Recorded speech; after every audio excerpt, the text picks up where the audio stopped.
안녕하세요. 즐기는 손해사정사 이동윤입니다. 제가 3년 전에 발목인대 파열로 도와드렸던 고객분이 다시 전화를 주셨습니다. 저는 반갑게 안부 인사를 했으나 이번에 또 다른 사고가 발생했다고 저에게 다시 한번 도움을 요청하셨습니다.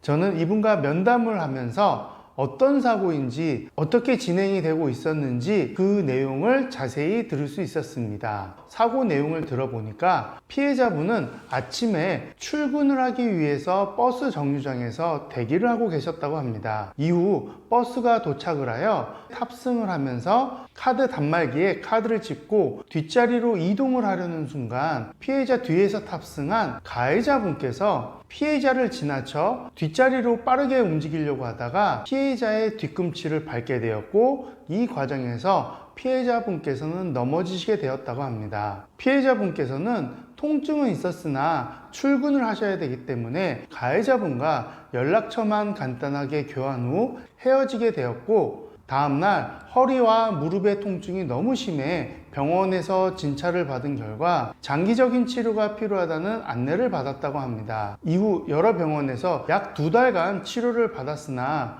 호전이 잘 되지 않아 가해자에게 전화를 하여 치료에 대한 내용과 치료비 보상을 요구하셨다고 합니다. 그런데 이 가해자는 사고에 대해서는 인정을 하지만 그 사고로 다쳤다는 건 말이 안 된다며 보상을 거부하였다고 합니다. 이후 피해자분께서는 발생한 치료비도 문제지만 앞으로 발생될 치료비에 대해서 걱정이 되어 경찰에 사고 신고를 하게 되었고, 이후 경찰의 조사를 받은 가해자가 뒤늦게 본인이 가입한 일상생활 배상책임 특약으로 보험사에 사고 접수를 하였다고 합니다. 보험사에 사고 접수 후 보험사에서는 현장 조사를 하는 손해사정업체 조사자에게 사건을 배당하게 되었고, 이 조사자는 피해자에게 연락 후 사고 진행 과정이나 필요한 서류를 안내하였다고 합니다. 이 과정에서 조사자는 피해자에게도 일부 과실이 적용될 수 있다는 안내를 하였다고 합니다. 피해자분께서는 뒤에서 밟혀 넘어지게 됐는데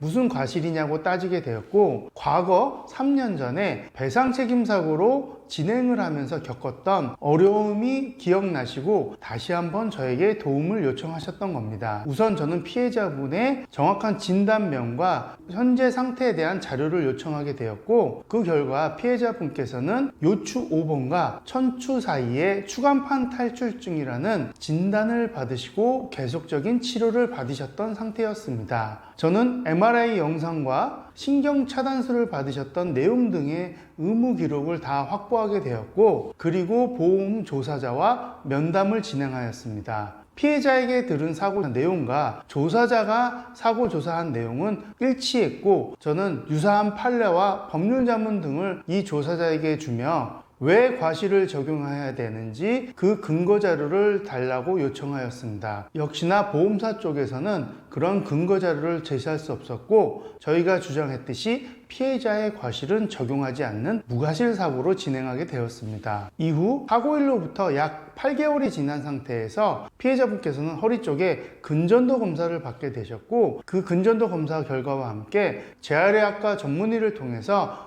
후유장애 진단서를 발급받으실 수 있었습니다. 저는 피해자분의 병원 서류 일체와 치료비 관련 내용, 그리고 후유장애 진단서를 근거로 하여 보험사에 손해사정서를 제출하였고, 보험사 측에서도 의료 검토 후 피해자의 후유장애를 인정하였습니다. 보험사의 의료자문 결과 추간판 탈출증에 대한 노동능력 상실률 6.9%와 한시 3년의 장애로 인정을 받을 수 있었고, 그 결과 피해자분께서는 손해배상금으로 약 1,400만 원이라는 돈을 보험사로부터 수령하실 수 있었습니다. 사건이 종결되고 나서 피해자분께서는 다시 저를 찾게 된 것은 자기에게 큰 힘이 되는 무기였다며 너무 감사의 인사를 하셨고, 역시 이런 각종 배상책임 사고에 대해서는 배상책임보험 경험이 풍부한 저에게 맡기는 것이 탁월했다고 다시 한번 감사의 인사를 하셨습니다. 배상책임 사고는 과실에 대한 부분도 검토를 면밀히 해야 되고, 부상에 대한 증상에 대해서도 정확한 진단과 후유장애 평가를 통해서 손해배상금을 산정할 수 있어야 됩니다. 간혹 배상책임 업무에 대한 경험이 부족한 분들은 사고 진행 과정 중에서